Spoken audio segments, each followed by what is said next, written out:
आउज़ुबिल्लाहि मिनश्शैतानिर्रजीम बिस्मिल्लाहिर्रहमानिर्रहीम। नाज़रीन, special TV के प्रोग्राम हेल्थ स्पेशल में हम आपको खुशामदीद कहते हैं। होम्योपैथी और सेहत के हवाले से हर हफ्ते हम आपके इल्म में इजाफे के लिए पाकिस्तान के मायनाज होम्योपैथी के डॉक्टर्स को अपने स्टूडियो में इनवाइट करते हैं और आपको मुख्तलिफ बीमारियां और होम्योपैथिक तरीका इलाज के बारे में आगाही फराहम करते हैं। आज का जो हमारा टॉपिक है वो भी एक इंतहाई सुलगता हुआ एक इम्पॉर्टेंट टॉपिक है।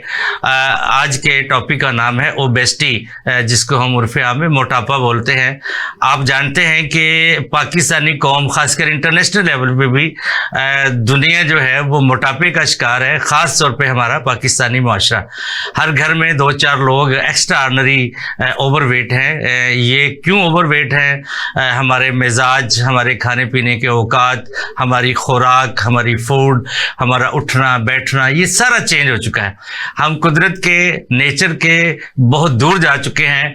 हमें कुदरत के नज़दीक आना है, फितरत के नज़दीक आना है और ऑर्गेनिक अशिया के साथ रिश्ता दोबारा जोड़ना है ताकि हम और हमारी कौम जो है वो सेहतमंद रहे और स्मार्ट रहे, बीमारियों से बची रहे। मोटापा 100 बीमारियों की जड़ है।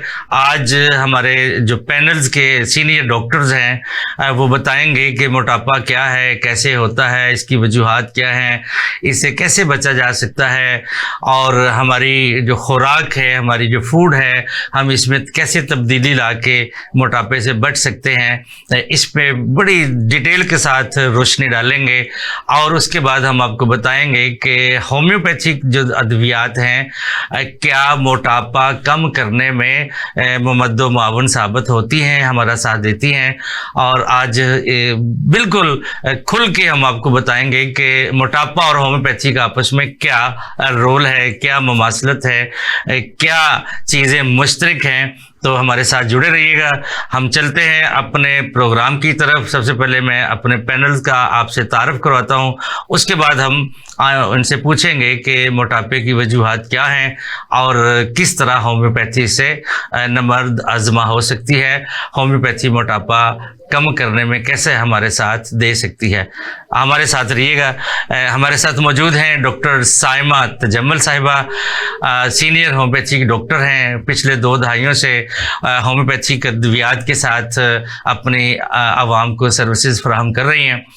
उनके साथ यंग होम्योपैथिक डॉक्टर हैं। आप कम्युनिटी ऑफ होम्योपैथ पाकिस्तान के एडिशनल सेक्रेटरी जनरल हैं डिस्ट्रिक्ट लाहौर के, और पिछली 1 दहाई से ये होम्योपैथिक अद्वियात के साथ शहर लाहौर की आवाम को अपनी सर्विसेज फराहम कर रहे हैं। सर, आप दोनों का बहुत शुक्रिया कि आप अपना कीमती वक्त निकाल कर हमारे स्टूडियो में तशरीफ़ लाए। तो आज के प्रोग्राम का जो टॉपिक है, जो हम जिस पे बात करेंगे, वो आपने सुन लिया है।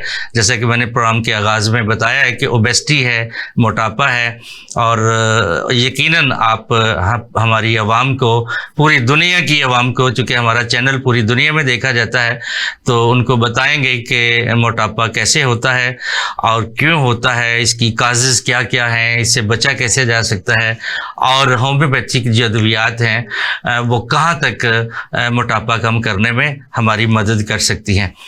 तो सबसे पहले तो जनाब मैं डॉक्टर सलीमुद्दीन मंसूर साहब आपसे ही आगाज़ करता हूँ कि आप ये बताएं कि ओबेसिटी की रीज़न क्या क्या हैं, इसकी वजूहात क्या हैं, क्यों मोटापा होता है, इसके बारे में ज़रा रोशनी डालें। जी, बिस्मिल्लाहिर्रहमानिर्रहीम। सबसे पहले तो मैं आप सबका, आपका टीवी चैनल का शुक्रगुजार हूँ।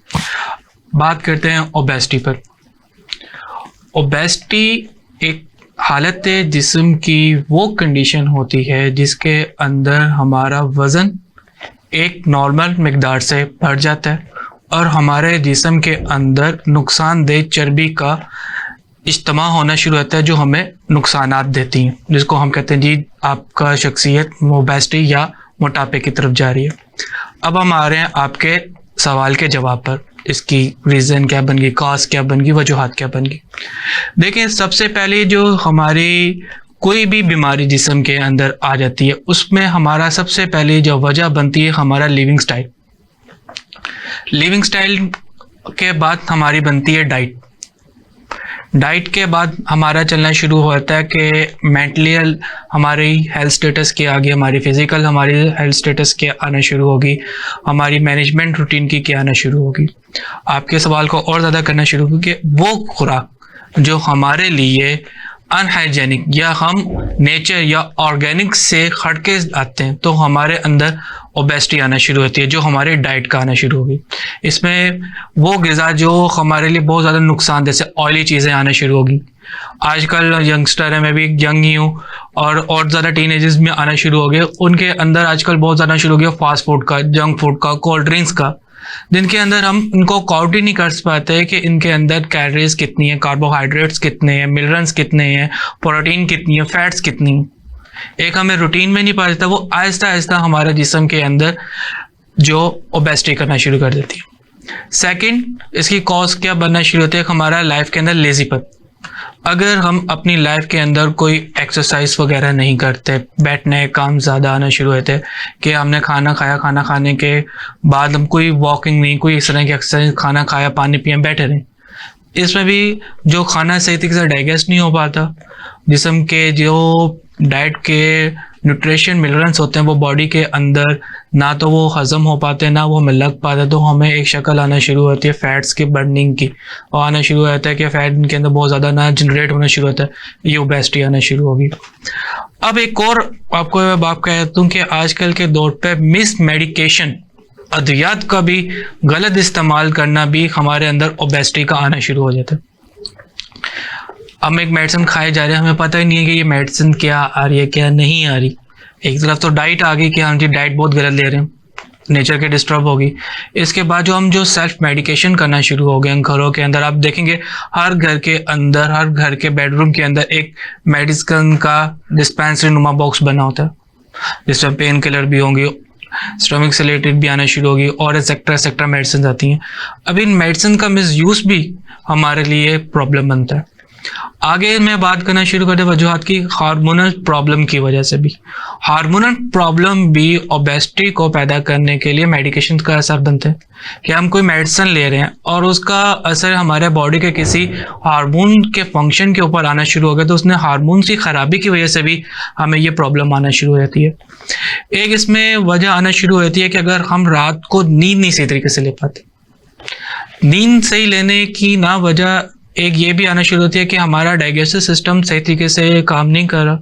हम खाना खा रहे हैं, हमें खुराक हजम नहीं हो पा रही, वो हमारे स्टमक में जाके एंजाइम जिसने खाना हजम करना है वो सही तरीके से काम नहीं कर पा रहा, तो वैक्यूम्स हमारे ऊपर जाना शुरू होते हैं, और वो वैक्यूम जब जमा होना शुरू करते हैं, फैट्स को अपने साथ में स्टोरेज करना शुरू करते हैं, तो हमारा जिस्म ना मोटापे की तरफ आना शुरू होता है। एक आर्टिफिशियल टेम्परेरी मोटापे की कॉज भी बनती है प्रेगनेंसी के अंदर भी। उन खवातीनों के अंदर आपने देखा होगा यार, फीमेल बात करते हैं कि जी हम शादी से पहले बहुत स्लिम थी, शादी के बाद हमें प्रेगनेंसी होना शुरू हो गया, हमारा जिस्म बहुत ज़्यादा फैट आना शुरू हो गया।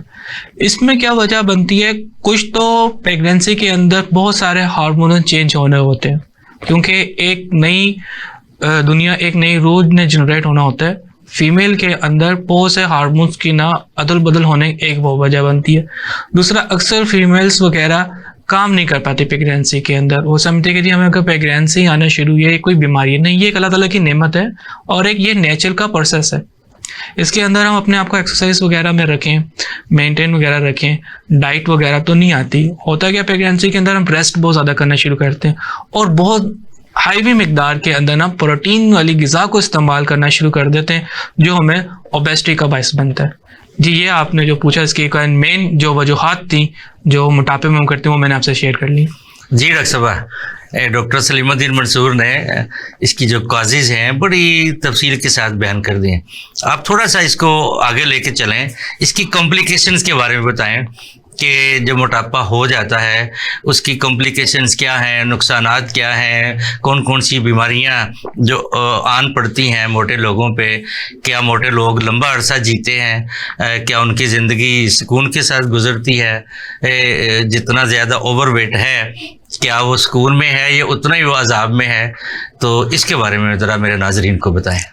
बिस्मिल्लाहिर्रहमानिर्रहीम। सर ये बहुत ही डीप किस्म का टॉपिक और हर थर्ड पर्सन जिस प्रॉब्लम को फेस कर रहा है ना आजकल वो आज अंडर डिस्कशन यानी कि है। आपके ख्याल में हर तीसरा शख्स जो है या फर्द जो है हमारी सोसाइटी का वो मोटापे का शिकार है और ये डायबिटीज खतरनाक सूरत है। Exactly sir. और अगर इसको बहुत सारी दूसरी बीमारियों को उम्मुल इमराज कहा जाता है, मेरे नज़दीक तो अगर साइंटिफिक पॉइंट ऑफ व्यू से या otherwise psychological point of view से देखा जाए या क्या कहते हैं फिजिकल एलिमेंट के हिसाब से देखा जाए तो this is the basic reason of all other issues.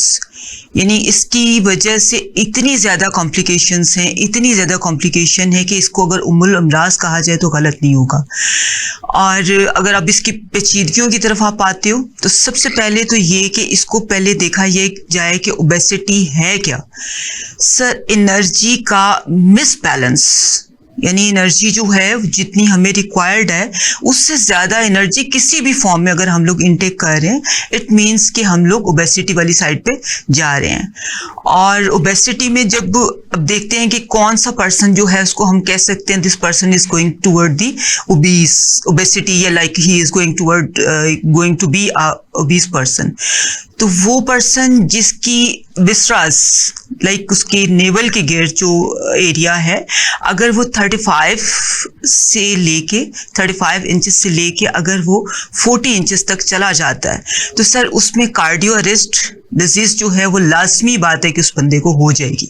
Waste का साइज 35 से 40 इंचेस तक अगर चला जाता है तो आप ये समझ लें कि आप उस लेवल पे आ गए हैं। आपको एक घंटी बज जानी चाहिए कि अब आपको कार्डियक अरेस्ट या आपको लाइक आप ओबीस लेवल पे चले गए हो। आपको कार्डियक अरेस्ट भी हो सकता है, आपको पैरालिसिस वाला लेवल भी जा सकता है, हाइपरटेंशन वाली स्टेज पे भी आप जा सकते हो, लिवर सिरोसिस भी हो सकता है।